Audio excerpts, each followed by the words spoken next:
Patika, I have one question to you, because you speak with so many Salesforce teams worldwide. What would you say that is the one pain point most of these teams have called out?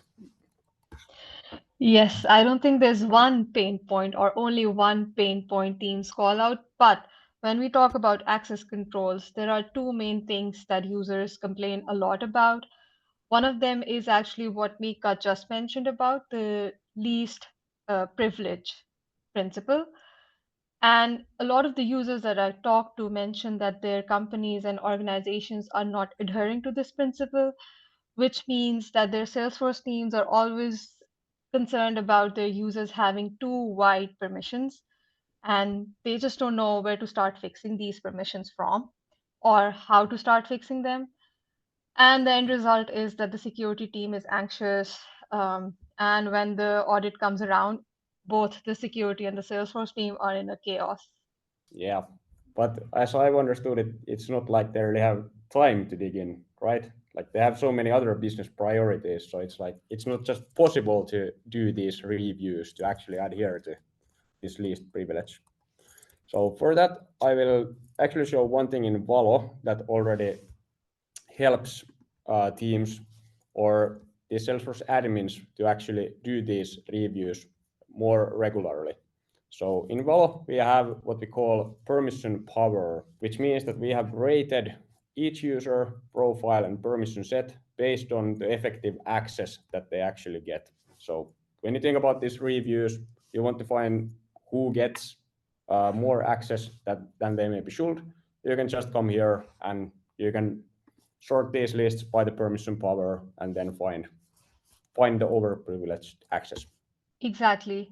Another thing that users mention a lot is troubleshooting access control issues. On a surface level, the question like why Auntie or let's say why John cannot access something in Salesforce looks like a 5-minute question, but in reality, it becomes a 45-minute question troubleshooting, going into a rabbit hole and figuring out why is this the case.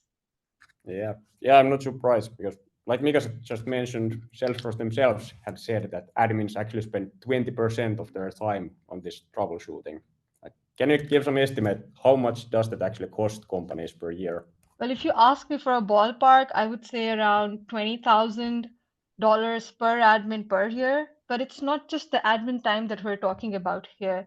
It's if you think of it from the business perspective, every access delay is basically causing a deal to get delayed or a renewal to get delayed or is upsetting a customer who's expecting a response. Exactly. So what we get from this is that Salesforce Access, it's not just one switch. It's a stack, right? So you have the licenses, you have profiles, permission sets, and sharing rules. And it's like you have to go through each of these to debug these kinds of questions. So like in Salesforce, what would your Fatica do if you needed to debug in Salesforce? You have this sales rep coming in asking, hey, why can I not get this customer's opportunity opened? Well, if I was the admin, then I would be playing escape room with the Salesforce UI, specifically going into 6 or 7 different setup pages, trying to find the clues to answer the question. Well, yeah. So with this new Access Explorer, we can actually now stop playing this escape room. And now instead of these 6, 7 different pages, we can just go ahead and ask one question. Let's see how. So this is the Access Explorer. What we can just do here, we can type in the question and then without having to memorize each of these different concepts, so the permissions, different record sharing mechanisms, it's Valo that actually does this in the background and then just gives us this full explanation in this graphical format. So what we can see here is that Jonathan actually does have object permissions, but this other aspect, the record sharing, he doesn't actually have any sharing rules or any subordinate roles whose records he should see. So this is the issue. He has access to the object, but not any rows in that object. Exactly, Auntie. And having this visual representation of an answer to my question is just so much easier than mentally stitching the pieces around with so many different layers of sharing when it comes to organization-wide defaults, permissions, user permissions, permission sets, so many different layers, as Mika also mentioned in his part. But what sets us apart from any solution in the industry is that Valo's Explorer is also working with sharing rules.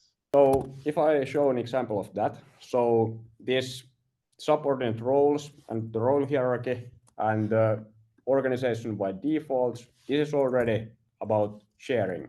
But then if you go ahead and ask, we can also see these sharing rules that give the access. So now, in this case, we can see that she is actually in the same role as Jonathan, but in addition to Jonathan's accesses, she also belongs to this group, AI Agent Launch.